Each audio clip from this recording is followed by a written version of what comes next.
Well, hello, welcome, and thank you for joining once again. My name is Al Westerman. I'm the youth pastor at Living Hope Church in Peterborough, Ontario. Last time we talked about 1 Corinthians 13. Now, 1 Corinthians 13 is the love chapter, and it talks about maturity. We talk about maturity of we were like this, but we meet Jesus, and then all of a sudden we become like this. It's a life transformed by the gospel. Today we're in 1 Corinthians 14. Now, just a reminder, I love the sandwich of 1 Corinthians 12, 1 Corinthians 13, and 1 Corinthians 14. You have the two slices of bread, so to speak, of spiritual gifts, and then you have the meat, which is love, in the middle of that. And so we're going to be talking again about spiritual gifts today, but Paul, who wrote the book, starts off by talking about following the way of love. So follow the way of love. Love is our objective. Love is our goal. This is what we want to share. This is our motivator. Love is in all and through all. Now, he talks a lot about tongues and prophecy. So just talking a bit about tongues. Tongues is a gift from God. We're taking a lot of this from this chapter. It is a gift, a spiritual gift given to believers. It's a personal gift. It is a gift for the individual so that they can give praise, so that they can sing, so that they can thank God for what they have. It edifies yourself. It helps spark revelation and motivation. It can be used prophetically as well, as the chapter says. It's also perfect prayer if we think about it, because it's a heavenly language. So when you pray in the Spirit, when you pray in tongues, you are praying perfect prayers, because it's not your mind praying, it is your spirit praying. And your spirit really knows what you need prayer for. Some people have some negative things to say about tongues, but Paul in this context defends it. In two different situations. In one of them, he says that he wished everyone could speak in tongues, or that everyone would speak in tongues. And in the other one, he says that I thank God that I speak in tongues more than any of you. Paul was a fan. He was a fan of speaking in tongues, and he understood how much it edifies the individual. Now, he does think that it's not to be used for public use. This is for private use. This isn't to be shouted from a stage. So, tongues is a sign for the believer.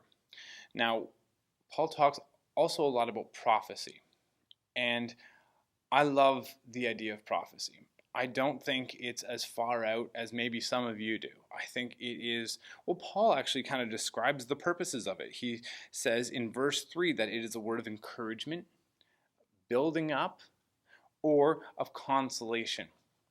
Now, I love that. Building up and encouragement are two sort of things. One of them is to take someone from maybe a negative spot and bring them to a higher spot. Whereas building up is trying to add to they are, reminding them of who they are, reminding them of who God has created them to be. Again, I've talked about this before, but it's just so important to remember that pretty much all prophecy, everything that I can think of for prophecy, comes down to this. It is sharing God's perspective. It is showing someone who they really are and who God created them to be. It's reminding them of who God is. Prophecy is sharing God's perspective. So this is the gift of prophecy that we get to share amongst each other. Again, and this is why 1 Corinthians 14 starts off like this. It is to follow the way of love. Everything that we're doing in this is for love. It is to build up your brother or your sister. So getting practical with this. We like to think of exercise. Exercise is an excellent way of helping us understand certain things. Who are the fittest people? Typically, the fittest people are the people that are most willing to exercise. Makes sense, doesn't it? It is your willingness.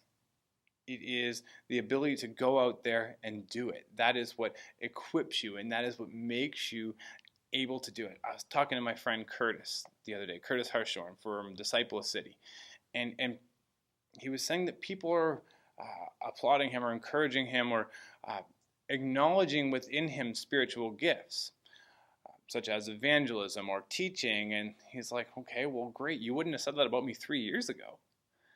I decided to believe God, that he said that I had these gifts, even though I didn't see it in myself, I didn't feel it in myself. And then I decided to exercise anyway. I decided to go out there and try it. I decided to pray for people. It's as simple as that. Pray for your friends. Have the idea of love in your heart. Have the idea of wanting to encourage, wanting to bring some sort of a word of building them up. It's amazing how God speaks through you in that. And again, it doesn't necessarily feel like goosebumps or you get a vision. Sometimes you just say classic things, traditional things, normal things, but they hit them in an extraordinary way because you don't know what God's doing in their heart, but God does. So the three things that Paul talks about for prophecy is encouragement, building someone up, and consolation, consoling someone. Again, the goal of prophecy is to share God's perspective. I remember I got a word for one of my superiors in a church one time, and it wasn't an encouraging word. They were in a dark spot, and I was just able to share some of God's perspective with them. I said, I know that doesn't necessarily bring you joy or make the situation any better. And he said, no, but it's perspective. And I believe God shared his perspective with you. Sometimes the goal of this is that you're seen, that you can know that God sees you. He sees your pain, he sees your struggle, he sees what you're going through. And if you understand and you truly believe that he sees you where you're at, you can believe that he will meet you where you're at. So this is what stood out to me. I would love to read in the comments section anything that stands out to you. I encourage you to read the whole chapter. It's an excellent chapter. Thank you. God bless.